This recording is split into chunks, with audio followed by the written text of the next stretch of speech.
vai ter aí uma terceira fase. Vocês percebem uma evolução, gente, eu estou pegando o que aconteceu na fase seguinte, e isso vai resultar no que vai acontecer na fase posterior. Nós temos os anos de 1950 a 1964, que é chamada de fase tecnicista. Por que a gente chama de fase tecnicista? Primeiro, se preocupou muito em formar pessoas para estar trabalhando nas empresas, se preocupou muito em pessoas que eram tecnicamente preparadas para estar nas empresas. Então, nessa fase tecnicista, a gente tem o famoso 50 anos em 5 do Getúlio Vargas. Getúlio Vargas fala que o Brasil vai crescer 50 anos em 5 e acontece uma grande expansão da indústria siderúrgica, petrolífera, química, farmacêutica e automobilística no Brasil. E também eleva-se o nível de qualificação. Essas indústrias precisavam muito de funcionários e os funcionários agora começam a ter mais formação. Os funcionários brasileiros começam a ter formação, mas também a exigência por qualificação se torna maior para entrar nessas áreas. Ao mesmo tempo, o Brasil também estava preparando para formar esses profissionais. A gente tem, então, a conscientização dos trabalhadores que crescem muito nessa época, porque nessa época a gente tem também uma pequena expansão da alfabetização pelo Brasil. Os trabalhadores se tornam muito mais participativos, também pelo crescimento e fortalecimento dos sindicatos que acontece nessa época. Seguiam o modelo americano de gestão, nessa época, e o setor de recursos humanos passa a ter um grande destaque para estar controlando tudo isso que estava vindo naquele momento tecnicista. Chegamos à nossa quarta fase, que é chamada de fase administrativa ou sindicalista, de 1965 a 1985. Primeiro, fase administrativa ou sindicalista, porque é a fase que os sindicatos se tornam mais importantes dentro da gestão. Eles se tornam fundamental para que a empresa alcançar sucesso, inclusive. Aqui está um jornal da época, tá? Não, gente? Que está mostrando a criação do Fundo de Garantia. Olha só, esse é um jornal de divulgação do Fundo de Garantia, tá certo?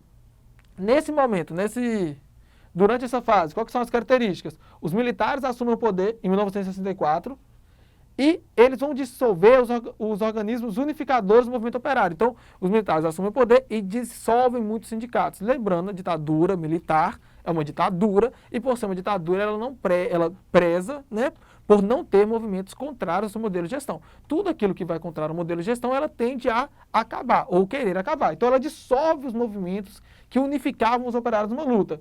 E também acontece o famoso milagre brasileiro, que é um momento de expansão gigantesca que o Brasil teve econômica de 1968 a 1973. O Brasil começa a se modernizar, é fruto daquele esforço de 1950, 1955, ali em diante, e chega esse momento do milagre brasileiro. Porém, a partir de 1973, acontece a crise do petróleo. A crise do petróleo vai causar um efeito dominó na economia brasileira como um todo e vai passar a ter uma economia extremamente fraca. Então, a partir desse também, nessa época, né, volta a importância dos recursos humanos. Por quê? Primeiro, a gente tem uma expansão vindo desde lá, né, das décadas anteriores, do número de pessoas.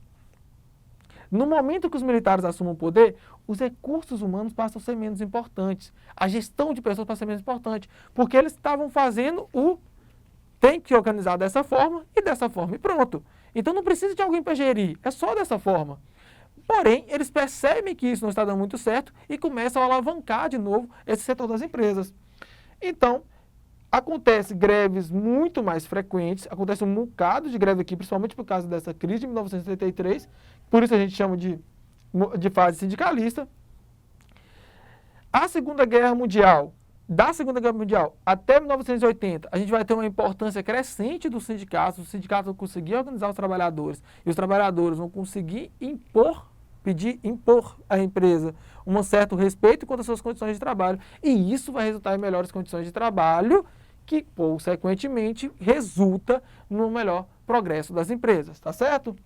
E tem a grande quantidade de emprego no período de reestruturação. Que período de reestruturação é esse? Olha só, tem o alavancado 68, 73, tem a crise 73, a crise 73 vai durar até mais ou menos a década em 1980, e após isso, graças aos movimentos sindicalistas e graças ao movimento de empresas de pensar um pouco mais no pessoal, acontece um momento de novo de reestruturação. Aí vem a quarta fase, a quinta fase, que é uma fase que, inclusive, eles falam que nós vivenciamos ainda, que é a fase estratégica. Nós temos muitos profissionais, nós temos um mercado competitivo, nós temos industrialização muito forte, nós temos cidades cada vez maiores, nós temos cada vez mais pessoas trabalhando. Eu preciso de estratégia que cada vez mais organize essas pessoas a serem mais produtivas, organize essas pessoas para render mais, para serem mais, para ter uma organização melhor, ao mesmo tempo que a empresa gera uma condição de vida melhor para elas, elas geram, a partir dessa condição de vida melhor, uma condição melhor para a empresa. Por dois motivos. O primeiro motivo é, um trabalhador feliz é um trabalhador que trabalha mais.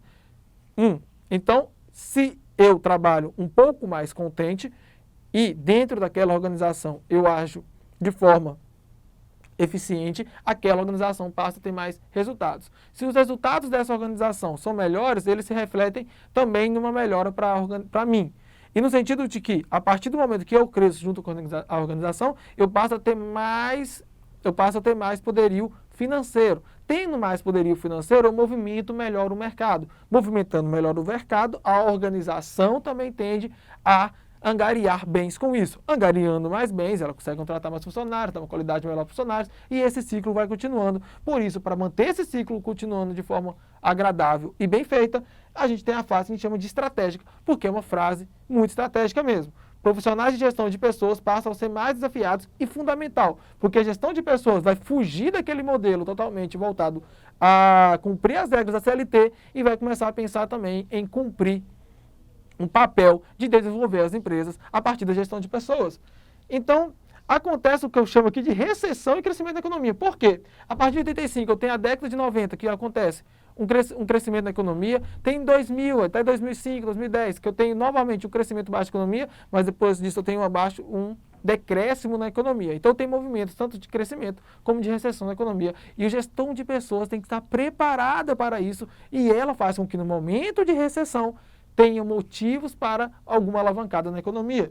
Então, o planejamento estratégico é muito importante. O trabalhador no contexto de gestão de pessoas. Então, qual que é o trabalhador? Qual que é a importância dele, né?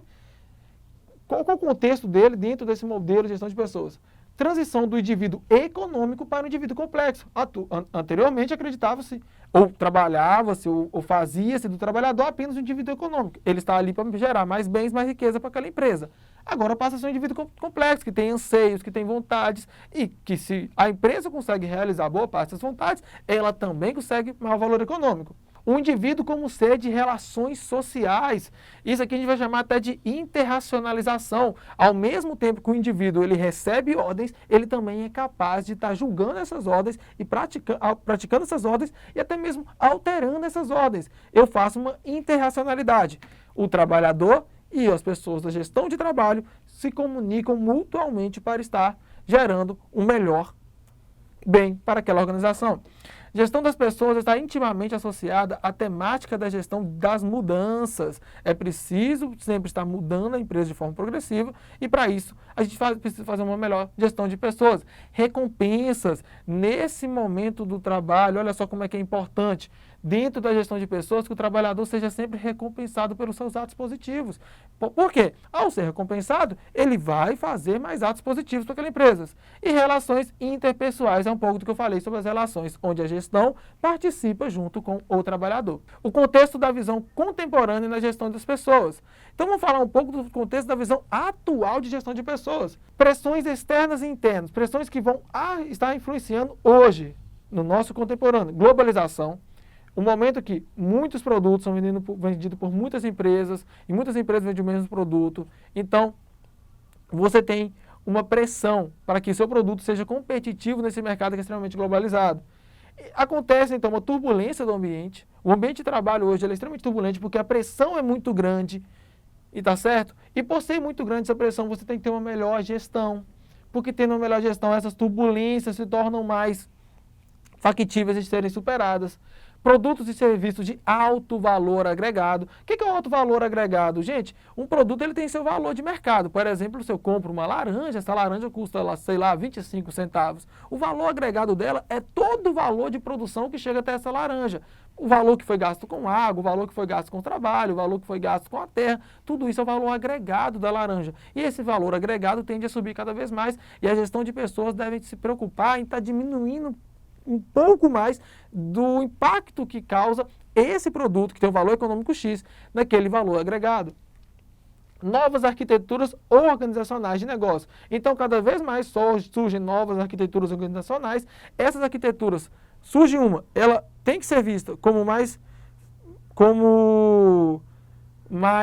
efetiva ou menos efetiva do que a atual, e as pessoas devem estar pensando a todo momento e como atuar nelas. Respostas das organizações, né? Como é que as organizações têm trabalhado para que as pessoas daquele sistema, que é extremamente turbulento, que já é globalizado, que tem uma pressão muito grande, trabalhem de forma mais competitivas e também mais produtivas. Flexibilidade, é importantíssimo que o trabalho seja flexível.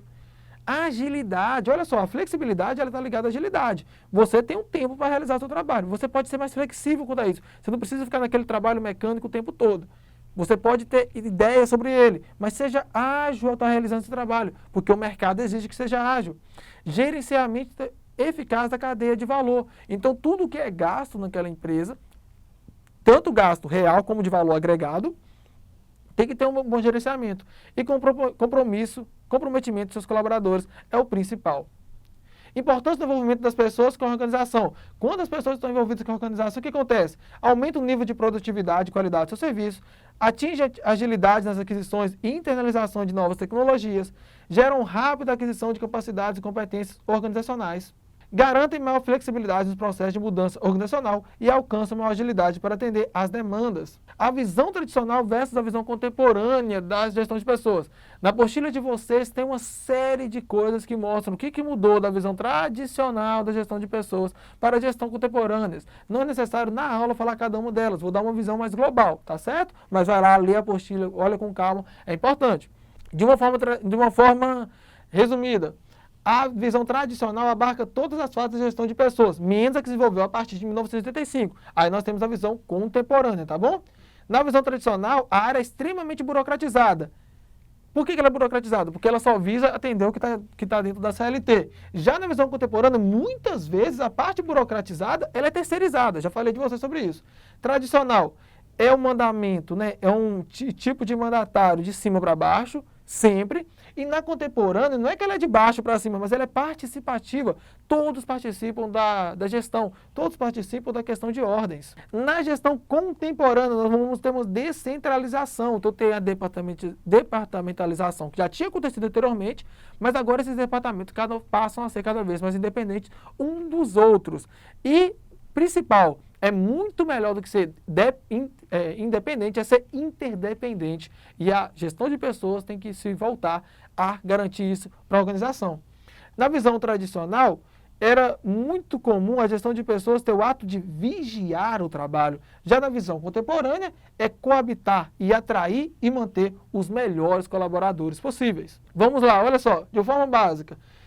Na gestão tradicional, foi do operacional e burocrático por estratégia na contemporânea. Na tradicional, era policiamento e controle. Já na contemporânea, parceria e compromisso. Na tradicional, curto prazo e imediatismo. Agora, longo prazo, administrativo, consultivo, vai sempre estar consultando seus funcionários. Olha só, na tradicional, foco na função. Agora é foco no negócio como um todo. Tradicional, foco interno e introvertido. Foco externo e sempre no cliente, sempre pensando no como o seu produto chega de forma melhor ao cliente. Tá certo? Reativo e solucionar problemas. Esse era o motivo lá, né? Ele é reativo, né? Ele recebia um estímulo, tinha que realizar algo por esse estímulo, lá na visão tradicional. Agora ele é proativo e preventivo. Ele é proativo, ele todo momento está se estimulando, tá certo? Foco na atividade nos meios, lá na tradicional, e agora é foco nos resultados e nos fins. Entender a importância, a diferença entre competência e comprometimento é fundamental para que se faça uma boa gestão de pessoas. Competência, gente, é o quanto a pessoa é capaz de realizar a outra. Comprometimento é o quanto ela, sendo capaz, vai realizar dentro daquilo que é exigido pela empresa. Existem diversas pessoas que são competentes, mas não são comprometidas. Ao mesmo tempo que existem diversas pessoas que são comprometidas e não são competentes. A gestão de pessoas tem que saber trabalhar com pessoas que são ao mesmo tempo competentes e comprometidas. Fazer uma equidade entre essas coisas. arquitetar mudanças a partir de um modelo. Então, você tem um modelo de uma boa gestão, você arquiteta as mudanças a partir disso, e não a partir de vozes da minha cabeça. Facilitar o processo de mudanças, alocando as pessoas certas nos lugares certos. Desenvolver um novo projeto para as práticas. Então, precisa mudar uma prática dentro da empresa com relação às pessoas? Desenvolve um projeto junto com elas, Participar em sua área e constante formação. O que é preciso para ser um grande agente de mudança, um grande gestor, é sempre estar participando na sua área, na forma de estar sabendo o que está acontecendo e ter uma constante formação, sempre estar procurando se formar um pouco mais. Gente, essa é a nossa aula de hoje sobre gestão de pessoas. Um muito bom dia, muito boa tarde ou muito boa noite. Eu sou o professor Alexandre Silva e agradeço muito a sua atenção.